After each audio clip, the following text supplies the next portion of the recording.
America is back. Nous sommes deux vieilles nations dans le monde. Le Royaume-Uni et la France. لن يتحقق لكم سلام بالعدوان وإن هذه الدماء بالروح بالدم تكون لعنة عليكم. نفديك يا أقصى. إن المعركة ليست معركة فرد وليست معركة جيش وإنما هي معركة شعب ومعركة أمة بأسرها.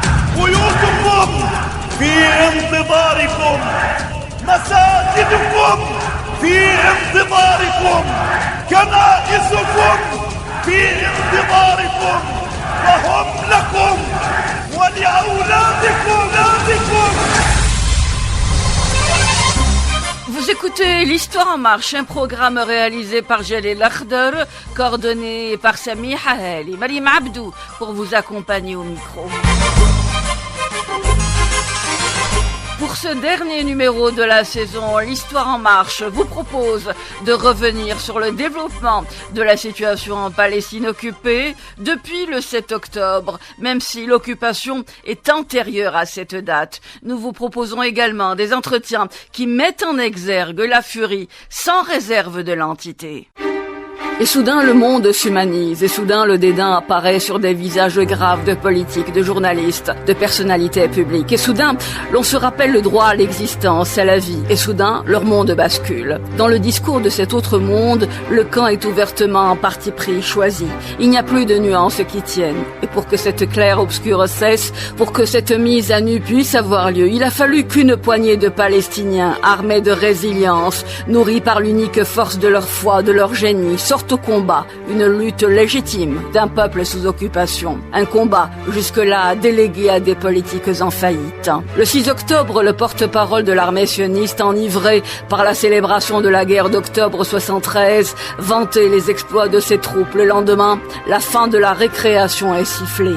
Le réveil était brutal. Nous avons vu des chars Merkava immobilisés, des officiers de l'armée d'occupation incapables de protéger les colons. Nous avons vu les résistants arrachés de leur lit, des généraux dénudés, implorant grâce. Et dans une autre scène, des colons appelant à l'aide, fuyant sans direction, dans un état de panique et d'horreur sans précédent. Est-ce pour si peu que certains États normalisent? Est-ce pour être protégés par une prétendue force qui, soit dit en passant, n'arrive même pas à protéger les siens? هذا العدو الذي يهدد ويعربد نقول له لا تهديداتك ولا عربدتك ولا غطرستك نفعتك ولن تنفعك. قول واحد: اخرجوا من أرضنا، اغربوا عن وجوهنا، اخرجوا من قدسنا من أقصانا، لا نريد أن نراكم فوق هذه الأرض. هذه الأرض لنا والقدس لنا والكل لنا. أنتم طارئون على هذه الأرض الطاهرة المباركة، ولا مكان ولا مقام لكم.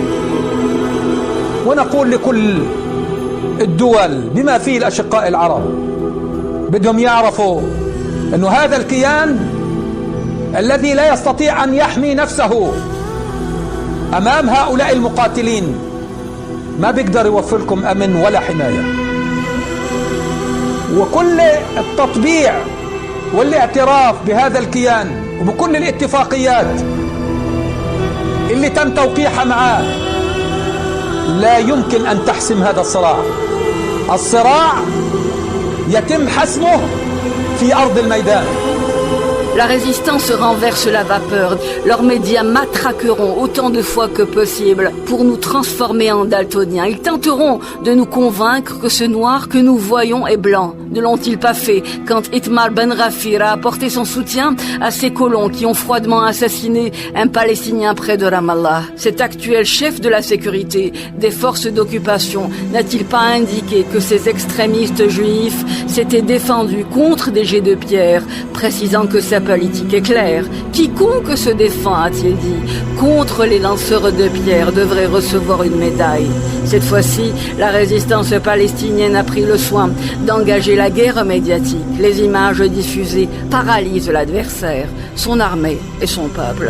Pendant que dans les camps et dispersés à travers le monde, les Palestiniens s'accrochent et se battent pour leur droit au retour, les Israéliens se ruent vers les aéroports, fuient ce qu'ils appelaient il y a encore très peu de temps la terre promise. La Palestine appartient à ces résistants qui la protègent au prix de leur vie.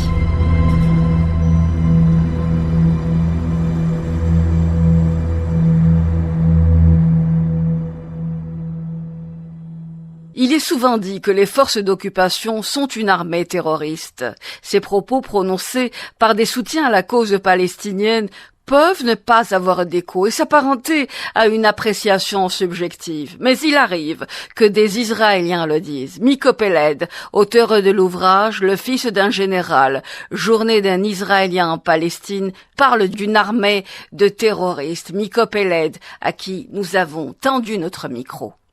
أبوي كان جنرال في الحرب 67 وكمان هو كان واحد من الضباط مؤسسة الإرهاب الصهيوني قبل 48 بس هذا جيش سموه جيش بس هو مؤسسات إرهاب كل شغله هدف للجيش الإسرائيلي الهدف هو إرهاب ضد الشعب الفلسطيني سوريين كتير وعملوا تطهير عرقي في 48 وأقرب للمليون فلسطينيين تركوه وقتلوه ومجزرات وكتير مجزرات كانوا في 48 وحتى اليوم هم كلهم عندهم هدف يعني نفس الهدف والهدف هو فلسطين من دون الشعب الفلسطيني الأرض من دون الشعب كلنا بنعرف في تطهير عرقي كبير في فلسطين في نظام عنصري كبير مثلا أنا كبرت في القدس يعني حوالي جزء من السكان في القدس فلسطينيين بس أنا لما كنت ولد ولا شفت فلسطيني ولا مرة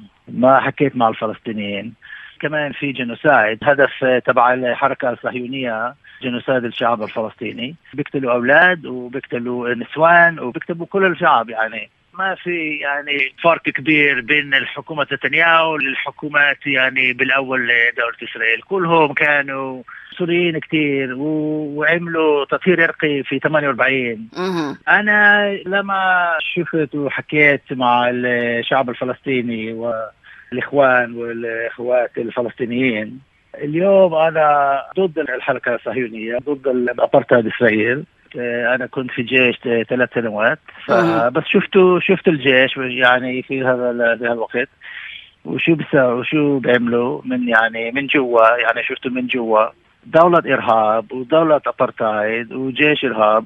Monsieur Miko Peled, vous nous dites que votre livre est l'histoire de votre vie, l'histoire de votre famille qui était, rappelez-vous, composée de grands sionistes. Votre père était général pendant la guerre de 67, un officier de l'organisation terroriste sioniste. Vous le précisez également. Cette armée, rajoutez-vous, est une entité terroriste. Le terrorisme est son seul but. Elle mène une véritable épuration ethnique, un génocide.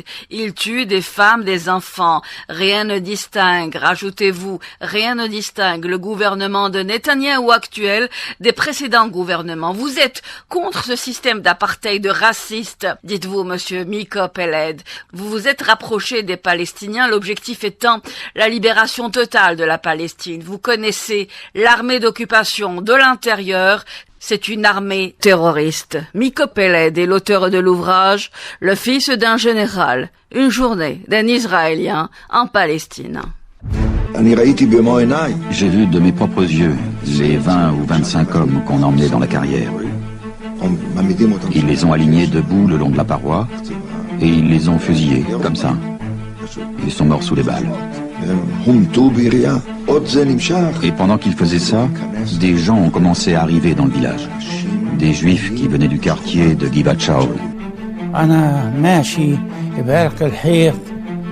مش من الشارع الرئيسي من البساتين الفرن له شباك على ولا اليهود في الفرن والنسوان قاعدات على الارض وكل واحده قاعده وحاطه ايديها على راسها هيك وبيقولوا للفران ارمي ابنك بالفرن اسمه حامد قال له انا ما برمي ابني قال له شويه هم ضربوا الحاج حامد على راسه مسكوا الولد رموه بالفرن أنا شفت هالمنظر ما تمش فيها حيل من مرة.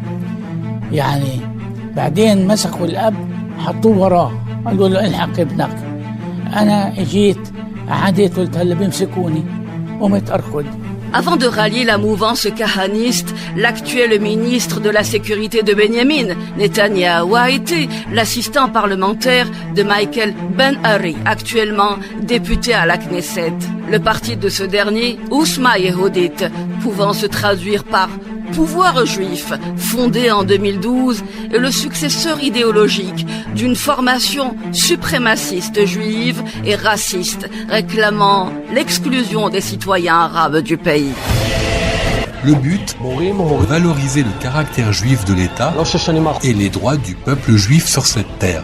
Face à un adversaire habité de traîtrise, prêt à tous les coups d'esbrouf, la politique, les accords, les négociations ne sont pour les Palestiniens rien de plus que du temps et des terres perdues.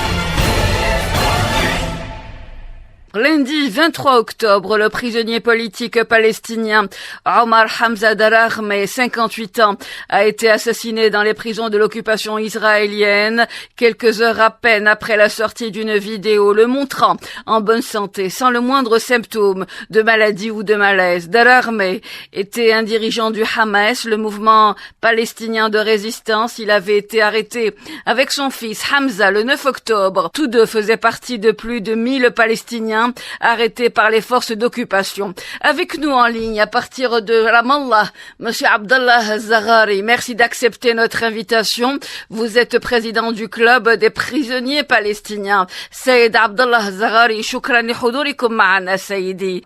ما هي يعني وضعية الأسرى في السجون الإسرائيلية؟ L'armée d'occupation procède à des descentes régulières très tard dans la nuit, défonce les portes, agresse les femmes palestiniennes, saccage le tout dans un état d'hystérie et de sauvagerie né d'une haine profonde entretenue durant des jours.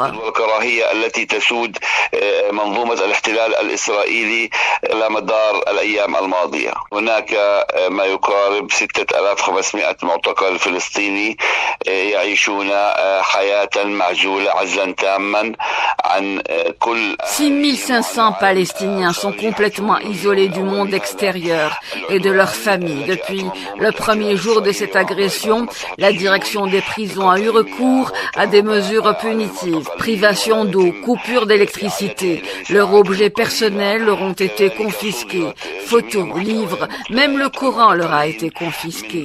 Il leur est interdit de prier. كتابات من الكتب من حتى المصحف القرآن الكريم تم مصادرته يومون على أصل من إقامة الصلاة والأذان. أصبح هناك حالة من الاكتظاظ الشديد وتعرض المعتقلون إلى الاعتداءات الوحشية من قبل السجانين بشكل مباشر حيث أن أعداد كبيرة من الوحدات الخاصة تدخل إلى Ils ont subi des agressions brutales de la part des geôliers. Des unités spéciales ont accès aux cellules. Les prisonniers sont privés de nourriture, frappés et maltraités.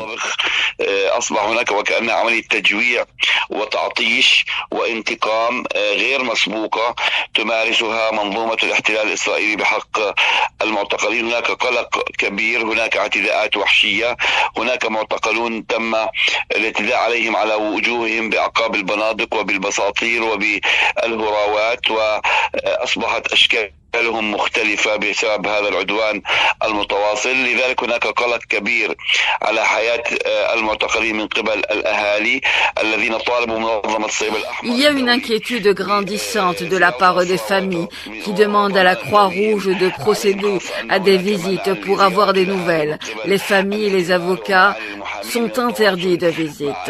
الأهالي ويقوم بتصفية أي منهم كما حدث في قضية تصفية الأسير الشهيد عمر دراغمة. Il y a des craintes de liquidation physique, comme cela fut le cas avec le prisonnier, le martyr Omar Darahmeh.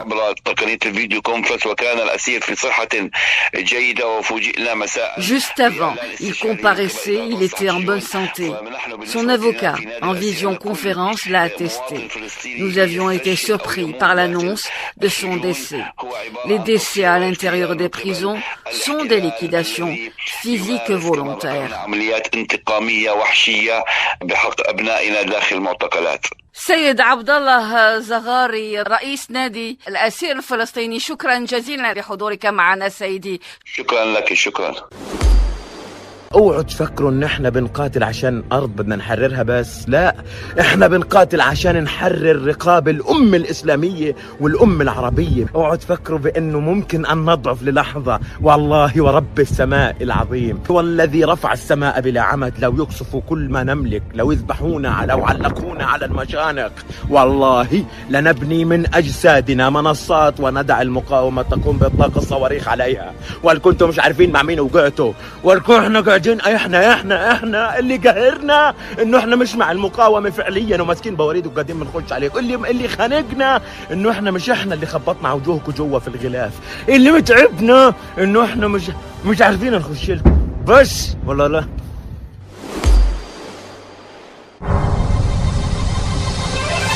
117 organisations, 298 avocats de plusieurs pays ont saisi la Cour pénale internationale pour lui demander de se pencher sur le génocide à Gaza. La requête de 49 pages déposée sur le bureau des victimes de la Cour et enregistrée par le bureau du procureur de cette instance internationale retrace le cadre général concernant la situation dans la région. Avec nous en ligne, Monsieur Juan Branco, merci d'accepter notre invitation. Vous êtes avocat, docteur en droit. Vous avez également travaillé au sein de la Cour pénale internationale. Monsieur Branco, vous avez accepté de représenter bénévolement toute victime de crimes de guerre ou de crimes contre l'humanité, ainsi que tout membre de leur famille dans les juridictions nationales, ainsi que devant la Cour pénale internationale. Où en sont vos démarches aujourd'hui, Monsieur Juan Branco? Nous avons en effet ouvert la porte à ce que notre cabinet représente pro bono tous les Palestiniens qui sont victimes de crimes de guerre ou crimes contre l'humanité. Nous avons été sollicités par plusieurs dizaines de personnes. Alors nous avons déjà constitué 5 victimes à la Cour pénale internationale pour des crimes que nous avons voulu assez différents, c'est-à-dire cela va évidemment de la mort de proches, que ce soit des parents, des enfants, des membres de la famille, des blessures, mais également des dommages qui sont malheureusement devenus banals, communs et acceptés, comme la destruction complètement gratuite et injustifiée d'immeubles, de maisons, oui, d'appartements, et enfin des dommages indirects, parce que cela nous semble important. Alors par exemple, nous avons le père d'une personne qui est mort, décédé d'une crise cardiaque suite à un bombardement, alors que nous avons tous les bilans médicaux qui démontraient qu'il ne souffrait d'aucune pathologie effectuée quelques semaines auparavant. Donc vous voyez, en faisant ainsi, on essaye de couvrir un champ assez large qui permette d'aller chercher les responsabilités les plus évidentes d'assassinat, de meurtre, mais aussi celles qui pourraient sembler moins importantes pour montrer en fait la panoplie des souffrances que connaissent les Palestiniens aujourd'hui. Ça, c'est sur le niveau de la Cour pénale internationale. Oui. Et au niveau national, c'est là où nous sommes face en fait à un système qui cherche à intimider les victimes, c'est-à-dire que les personnes qui ont été évacuées, de par exemple les binationaux franco-palestiniens, et qui étaient sur place et qui ont été victimes de crimes, ont très peur d'engager des poursuites. Ils ont peur en fait des conséquences que cela pourrait avoir sur leur vie de la part de pression des autorités israéliennes ou françaises. Et donc nous sommes dans un travail en fait de mise en confiance avec un collectif en fait qui s'est créé pour essayer de leur démontrer qu'ils n'ont rien à craindre et qu'ils peuvent engager ces poursuites qui pourraient avoir des conséquences extraordinaires, parce que la Cour pénale internationale, on sait comment ça marche. Moi, oui, j'ai travaillé là-bas en 2010.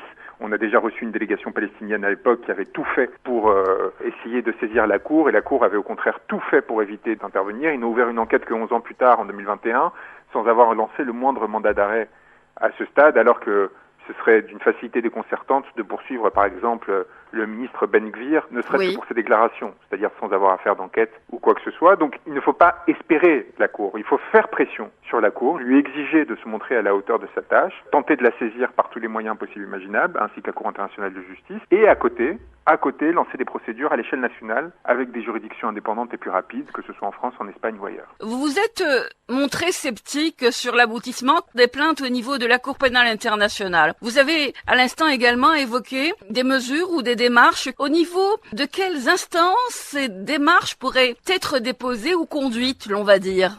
Par exemple, l'Algérie pourrait saisir la Cour internationale de justice au titre de la violation de la Convention concernant le génocide, à laquelle Israël était partie, et il pourrait obtenir un avis de la Cour internationale de justice qui démontre en urgence, avec des mesures provisoires, qu'Israël est en violation des dispositions de cette convention et donc en violation du droit international. Ça, ce serait une mesure symbolique mais extraordinairement puissante parce que vous savez bien que la légitimité de l'État d'Israël repose principalement sur l'Holocauste qu'ils ont subi pendant la Seconde Guerre mondiale et donc justement la notion de génocide est très sensible en Israël. Et donc si on démontrait que cet État actuellement est en train de commettre des actes de génocide, eh bien il y aurait là évidemment symboliquement un coup qui serait porté. Nous, ce que l'on recherche par ailleurs, c'est un soutien des États. C'est pour ça qu'on a beaucoup travaillé avec Ione Belarra, qui était jusqu'à il y a peu ministre en Espagne avec des gouvernements d'Amérique latine. C'est par ailleurs un soutien aux démarches individuelles parce que imaginez par exemple qu'une juridiction française soit saisie par un franco-gazaoui pour une procédure pour crime contre l'humanité. Le juge indépendant, si les faits sont établis, et je pense qu'il serait facile de les établir, peut émettre à ce moment-là des mandats d'arrêt internationaux contre les dirigeants israéliens qui considéreraient responsables comme ils l'ont fait, des crimes commis, comme ils l'ont fait par exemple récemment contre Bachar el-Assad. Est-ce que ça veut dire qu'Israël va arrêter ses propres dirigeants? Pas du tout. Mais, par contre, ça veut dire qu'un dirigeant israélien qui viendrait en France ou même dans un quelconque pays de l'Union européenne, eh bien, courrait le risque de se faire emprisonner. Maître Juan Branco, merci infiniment d'avoir été avec nous et de nous avoir accordé aussi généreusement de votre temps. Merci beaucoup, maître. Merci à vous. Merci. Merci. Juan Branco est avocat. Il a été assistant spécial du procureur de la Cour pénale internationale.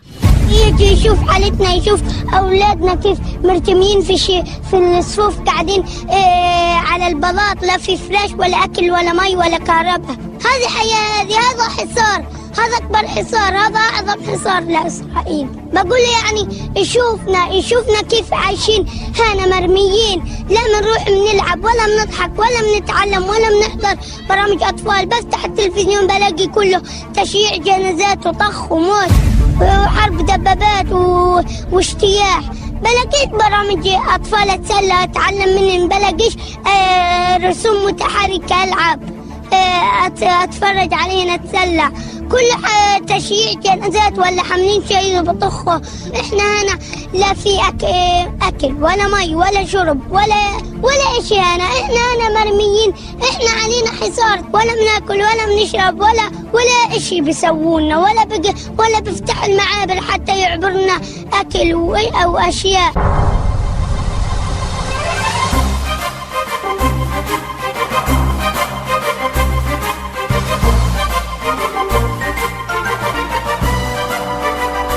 Avec nous en ligne, Madame Francesca Albanese, merci de nous accorder de votre temps. Je rappelle que vous êtes rapporteur spécial des Nations Unies sur la situation des droits de l'homme dans les territoires palestiniens occupés. Madame Francesca Albanese, vous évoquez dans plusieurs de vos interventions, vous évoquiez la gravité de la situation en Palestine occupée.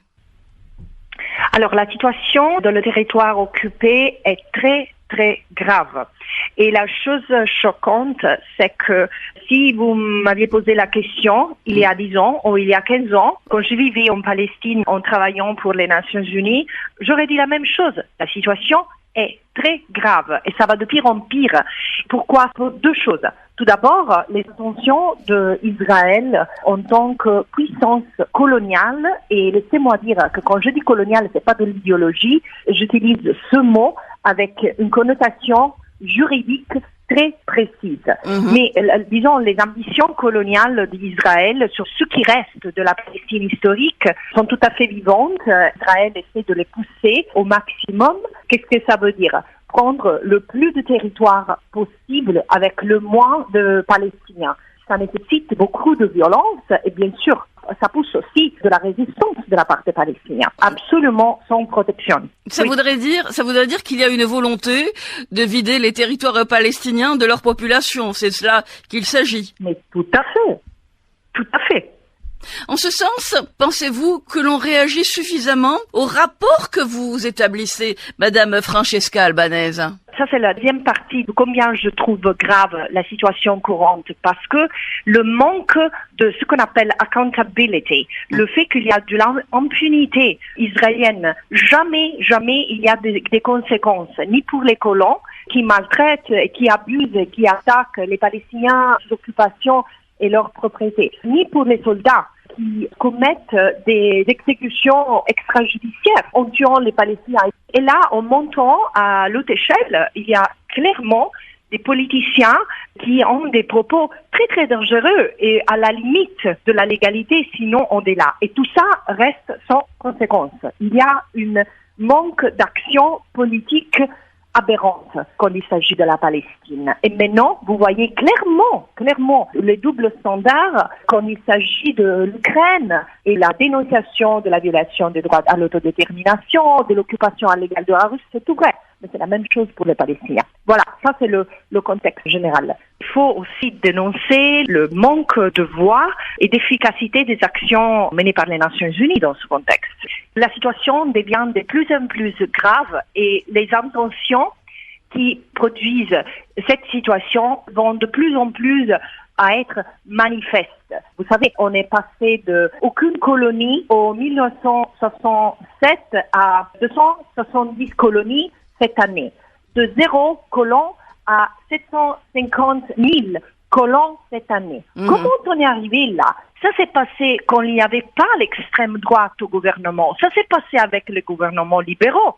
C'est pour ça que je dis il y a eu une tolérance internationale vis-à-vis de la colonisation et le dépeuplement du territoire, de larges portions de territoire de la population palestinienne. Et je comprends pas pourquoi la communauté internationale a cette froideur, cette manque d'empathie vis-à-vis du peuple palestinien qui est dans cette situation depuis 55 ans. C'est juste. C'est juste. En fait, vous êtes en train de nous dire que quel que soit le gouvernement, qu'il soit de gauche ou de droite, quel que soit le gouvernement, ces colonies augmentent de façon spectaculaire. Il faut tout de même préciser que pour cette année seulement, 7000 nouvelles maisons dans les colonies illégales étaient construites. C'est des chiffres qui s'appliquent avec tous les gouvernements successifs. Oui. Tout à fait. C'est pour ça que je dénonce l'hypocrisie, parce que il n'y a pas d'autre mot. Je dénonce l'hypocrisie de tous qui demandent la réalisation de la solution à 2 États, tandis qu'il ne faut rien pour empêcher la colonisation. Parce que si je dois mettre au point une cause de ce qu'on appelle le conflit israélo-palestinien, et moi j'ai des problèmes avec ce mot, mais de toute façon, si on doit parler d'une cause, pour moi, c'est la colonisation. Parce que c'est la colonisation, et ça, il y a des statistiques, c'est pas une opinion. Oui. La violence et les arrestations arbitraires sont tout autour des colonies. Et il n'y aurait pas besoin d'une présence militaire constante depuis 1967 si c'était pas pour protéger les colons. Et c'est évident, vous voyez maintenant, là, les vidéos de l'armée qui escorte à Nilin, Bilin, Hawara. Il y a l'armée présente. On a même vu des soldats danser avec des colons, parce que beaucoup de soldats sont des colons eux-mêmes. Il y a 16 membres du Parlement israélien qui viennent des colonies. Des ministres qui sont des colons. Comment on fait à séparer ce que l'État d'Israël fait dans le territoire occupé? La journaliste israélienne Amira Haas l'a dit, tout gouvernement israélien a été comme une junta militaire pour les Palestiniens sous occupation. Une junte militaire pour les Palestiniens. Madame Francesca Albanese, dans l'un de vos récents rapports, vous citez l'utilisation de la force létale contre notamment les journalistes et les humanitaires. Il est aussi question de la détention de dirigeants politiques palestiniens. Vous dites cela. Et en parallèle, nous avons des politiques qui évoquent le dialogue politique. Ce sera une rhétorique de leur part, on va dire, hypocrite? Pardonnez-moi l'expression. Vous avez vu, c'est une expression que j'utilise parce que c'est vrai. Je le dis depuis toujours parce que il y a trop de sensibilité sur les mots, manque de sensibilité absolue vis-à-vis des êtres humains. Et là, je dis oui, c'est clair qu'il y a une interférence continue, intentionnelle avec les processus politiques intra-palestiniens. Ça, c'est depuis longtemps. C'est pleinement documenté, y inclus par les Israéliens. Il y a des auteurs israéliens qui ont fait des travaux extraordinaires à ce sujet. C'est ça. Et c'est évident, laissez-moi le dire. C'est de la géographie. Ça suffit de prendre une carte. Ça suffit de se promener une fois dans les territoires occupés, voir ce qui reste de la Palestine. Madame Francesca Albanese, merci infiniment d'avoir été avec nous. Merci à vous. Francesca Albanese est rapporteure spéciale des Nations Unies sur la situation des droits de l'homme dans les territoires palestiniens occupés. Et elle était avec nous à partir de Genève.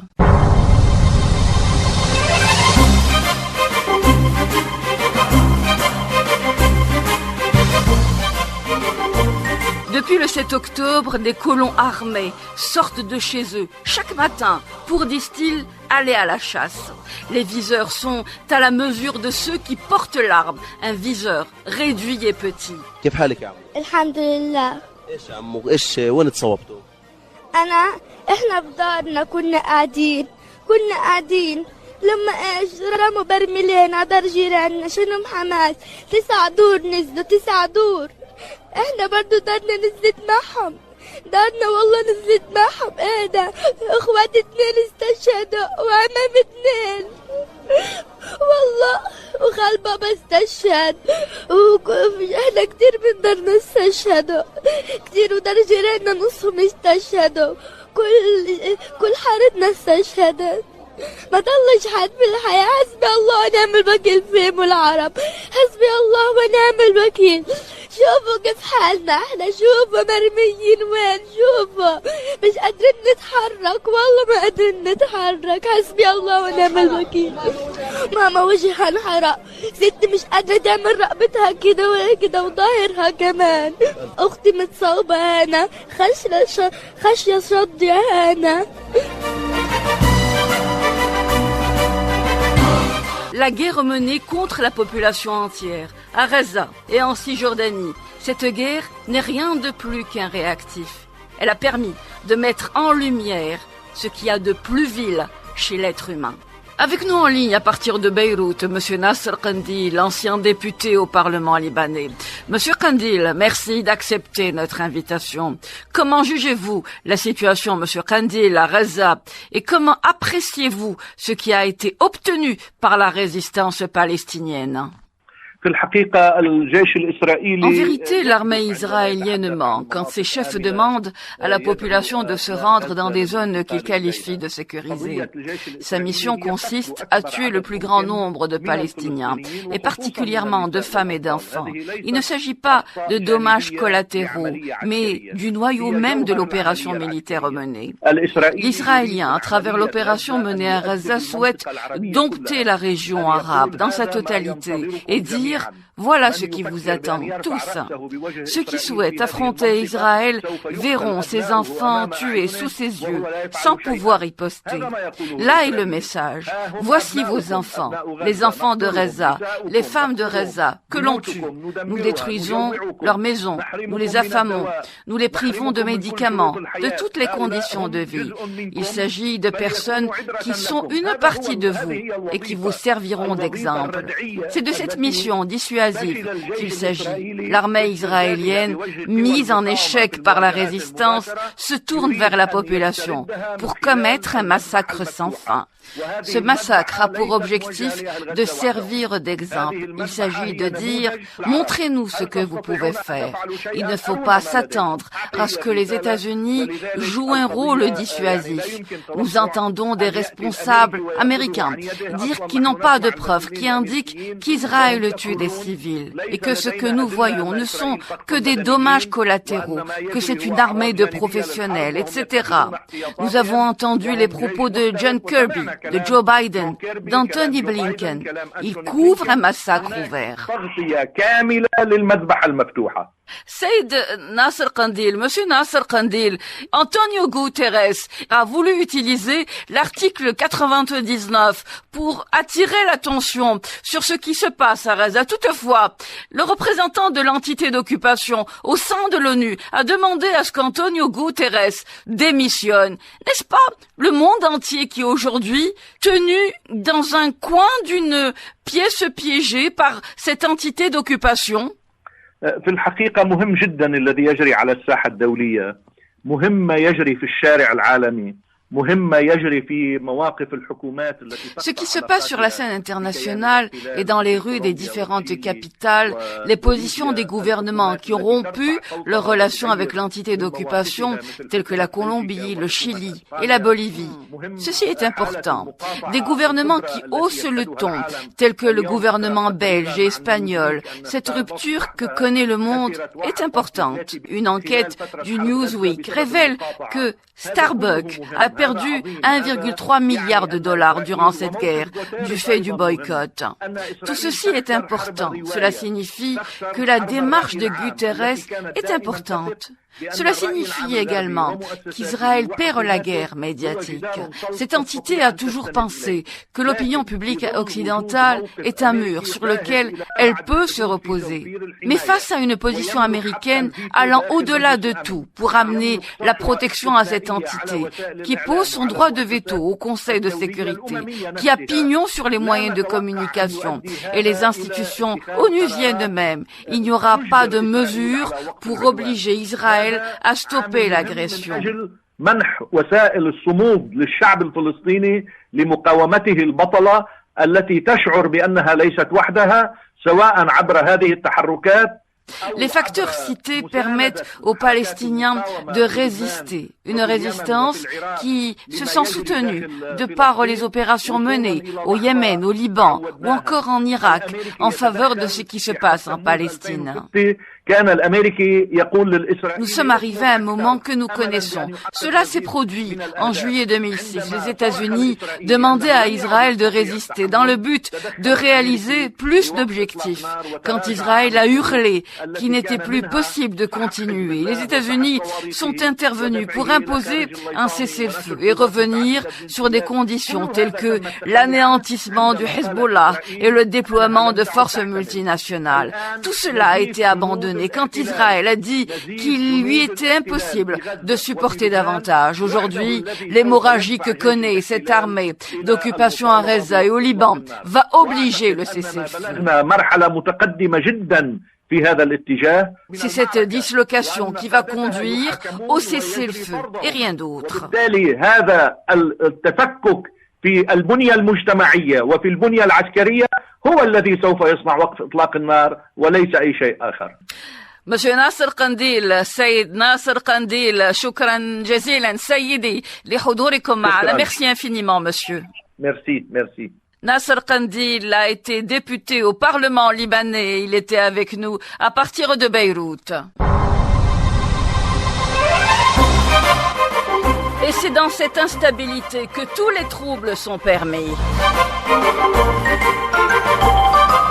De hauts responsables ont déclaré au journal britannique de Telegraph Intelligence qu'Israël, rapporte le quotidien, pourrait ne pas être en mesure de détruire le Hamas. Des sources sécuritaires de l'entité ont averti que leur principal objectif à Gaza risque d'échouer avec la vague de soutien international se retournant contre l'occupation. L'entité poursuit cette guerre malgré la publication par le Conseil de sécurité de l'ONU d'une résolution exigeant un cessez-le-feu immédiat. Avec nous en ligne, Madame Imen Marifi, merci d'accepter notre invitation. Vous êtes infirmière humanitaire. Madame Imen Marifi, vous étiez il y a de cela peu de temps à Gaza. Est-ce que vous pouvez nous contextualiser votre mission ? Oui, alors je suis partie du 21 janvier au 6 février 2024. Nous avons été à l'hôpital européen de Gaza qui se situe dans le sud-est de Khan Younes. On est entré par Rafah et on a traversé tout Rafah pour monter plus haut dans la bande de Gaza. Dans le sud de la bande de Gaza, à l'est de Khan Younes. Dans quelles conditions étiez-vous ? Comment est-ce que vous travailliez ? On a travaillé dans des conditions très difficiles avec des moyens très très restreints. Comme vous le savez, tout le matériel médical envoyé par les ONG, etc. ne passe pas, ce qui signifie que l'économie était de mise. Les pansements n'étaient pas forcément faits quotidiennement. Les médicaments, il fallait réfléchir à chaque fois aux doses que nous allions donner, qui pouvait bénéficier du peu de morphine ou du peu d'anesthésiant que nous avions. Nous ne pouvions pas toujours faire comme nous voulions ou comme nous aurions aimé faire. Il fallait toujours s'adapter à la situation. Vous aviez soigné des blessés sous les bombes. Beaucoup de patients, malheureusement, lorsqu'une bombe explose, sont souvent soufflés sur plusieurs mètres. Ça arrive souvent, donc ils arrivent avec... parfois, vous avez des patients qui arrivent, qui ont leur intégrité physique, mais vous ne pouvez pas les toucher parce qu'ils ont des hémorragies internes ou beaucoup de fractures. Donc ça arrive souvent. Et d'autres patients qui sont proches de l'explosion et qui arrivent, il leur manque des membres, il leur manque une partie du visage. Ça, c'est quotidien. Les victimes d'explosion, c'est vraiment quotidien. Donc quand ils arrivent, malheureusement, la seule chose que vous pouvez faire, c'est faire un garrot et chercher une place rapidement en chirurgie pour ce qu'on appelle parer une plaie, c'est-à-dire faire une amputation propre. Ça, malheureusement, c'est quotidien. Imen Marifi, les médecins avec qui vous étiez, les Palestiniens que vous aviez rencontrés, savaient que vous alliez quitter Reza. Et je suppose qu'ils vous parlaient, qu'ils vous demandaient de transmettre cette réalité ou la réalité que vous viviez au quotidien. Est-ce que tel était le cas? Si oui, quels mots vous demandaient-ils de transmettre? Eux, ils m'ont bien évidemment demandé de transmettre parce que j'étais contre répondre aux questions, j'étais contre parler de mon expérience. Je pensais pas avoir à le faire aujourd'hui. Maintenant, je le fais et avec fierté parce que c'était un honneur de côtoyer les Palestiniens. Et en quels mots? Ils ne m'ont pas donné de directive, ils m'ont simplement demandé de parler de ce qu'ils vivent, du manque de médicaments, du manque de médicaments chroniques, des morts chroniques surtout, ça c'est ce qui les choque le plus, que des patients qui doivent avoir des médicaments pour survivre, comme le diabète, l'hypertension, etc., ne l'ont pas. Ils m'ont dit, tu sais Iman, là ce n'est pas qu'une question de vie, de mort, de religion, de politique. Ils m'ont dit, ces mots, ils m'ont dit, là on parle d'humanité. C'est une question d'humanité. Il n'est plus question de on n'aime pas ce que vous pensez ou on n'aime pas ce que vous êtes. Là, c'est l'humanité qui est attaquée. C'est au-delà de tout ce qui peut exister. Ils se rendent compte qu'il n'y a plus d'infrastructures, il n'y a plus de routes, d'électricité, d'écoles, d'eau, de bâtiments. Vous voyez, il faut imaginer ce chaos total. Voilà leurs mots. Vous expliquez que les gens meurent avant même d'arriver. Dans ces conditions, quand ils arrivent avec ces morts qu'ils portent, qu'attendent-ils? Est-ce qu'ils espèrent au final trouver une solution? Est-ce qu'ils espèrent encore? Ah oui, bien sûr, quand ils amènent un patient, un membre de leur famille décédé, ils ne l'amènent pas que pour l'enregistrer, ils l'amènent parce qu'ils ont espoir que l'on puisse faire quelque chose. Pour eux, tant qu'il n'est pas à l'hôpital, ils ne se rendent pas encore, ils n'imprègnent pas, ils n'entendent pas encore qu'il est décédé. Ils nous l'amènent avec de l'espoir dans leur regard. Ils nous l'amènent pas juste pour l'enregistrer, parce qu'il faut les enregistrer, ces morts, bien sûr. Mais ils nous les amènent aussi parce qu'ils pensent vraiment que nous pouvons faire quelque chose. Et c'est nous qui déclarons la mort et c'est nous qui leur annonçons. Alors même qu'ils nous l'amènent déjà cadavérique, il n'y a pas d'autre mot. Imen Marifi, merci infiniment d'avoir été avec nous et d'avoir témoigné à notre micro. Merci beaucoup, Imen, d'avoir été avec nous. Merci beaucoup. Avec plaisir.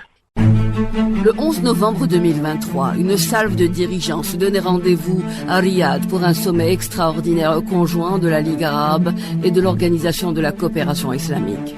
Les tueries quotidiennes qui n'étaient hélas qu'à leur début exigeaient des conviés et de leurs hôtes une position forte et commune. Monarques, princes héritiers, chefs d'État devaient être à la hauteur des attentes des Palestiniens, pilonnés sans répit, pourchassés par des bêtes immondes. Ils se devaient d'être à la hauteur de nos attentes, nous qui avions et continuons à avoir honte de notre incapacité d'agir. Et l'on a attendu et entendu des discours se succéder. Dans une déclaration finale, l'agression contre la bande de Reza, les crimes de guerre et les massacres barbares perpétrés par l'occupation sont condamnés. Un cessez-le-feu immédiat, la levée du siège de Reza et un accès sans entrave de l'aide humanitaire sont exigés. Un discours loin de faire trembler Netanyahou et ses alliés de circonstance. J'appelle à un cessez-le-feu immédiat et à la fin de cette escalade dangereuse afin que nous ne glissions pas vers une situation plus dangereuse. J'attends avec impatience le jour où tout le monde en Palestine et en Israël, dans les deux États de Palestine et d'Israël, jouira de la sécurité, de la dignité et de la liberté des deux États.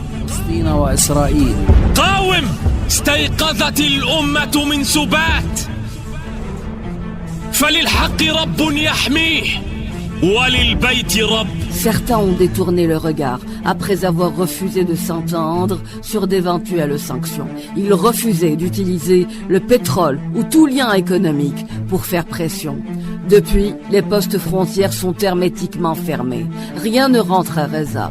Dans ce huis clos, quand on ne meurt pas sous les bombes, c'est le froid ou la faim qui gracie les suppliciés. L'identité des Palestiniens est effacée, les noms des martyrs remplacés par des nombres croissants. 1000, puis 10 000, puis 20 000, puis 30 000, et ainsi s'emballent les sinistres chiffres.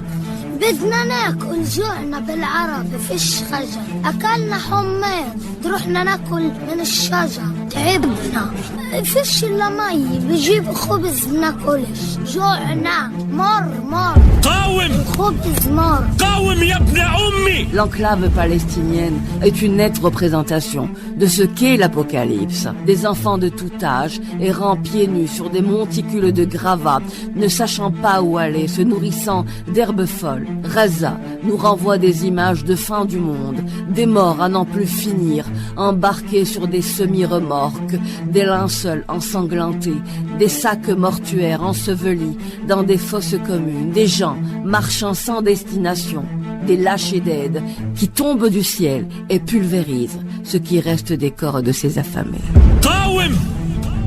Mais envers et contre tout, c'est insupportable. Une autre réalité se dégage, celle du double standard qui tue toute humanité. La réalité de ces sociétés occidentales où s'affrontent tout de même des politiques asservies et mouvements populaires dénonçant le génocide.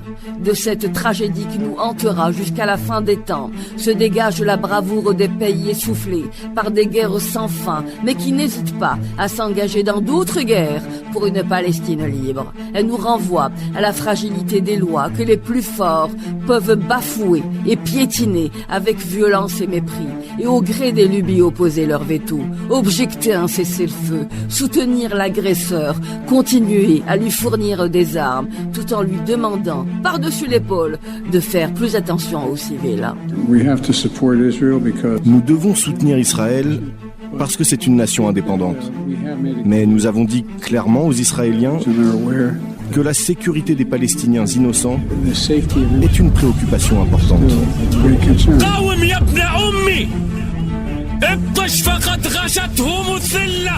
N'est-ce pas là une leçon hors pair de cynisme? Et pourquoi se gêner?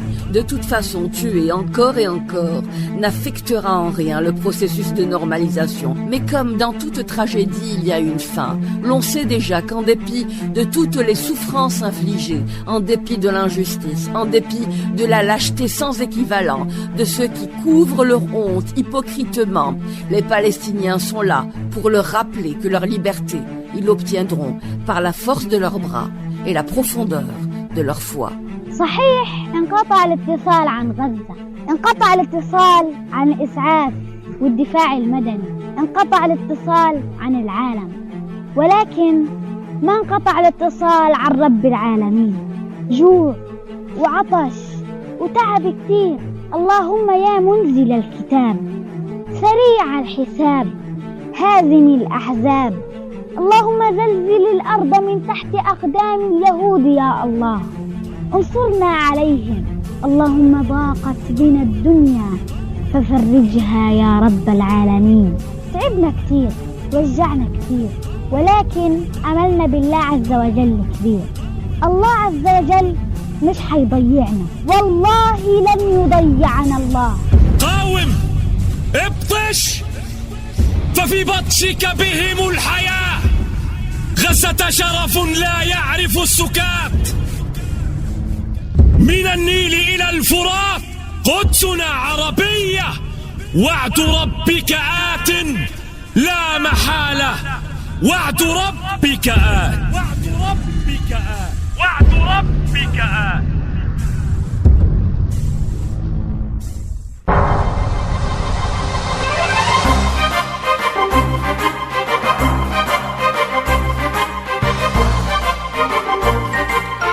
Ce dernier numéro de la saison a été réalisé par Jalil Akhdar, coordonné par Sami Haheli. Mariam Abdou vous a accompagné au micro. Merci de nous avoir prêté attention. Merci d'avoir suivi l'Histoire en marche tout au long de cette saison.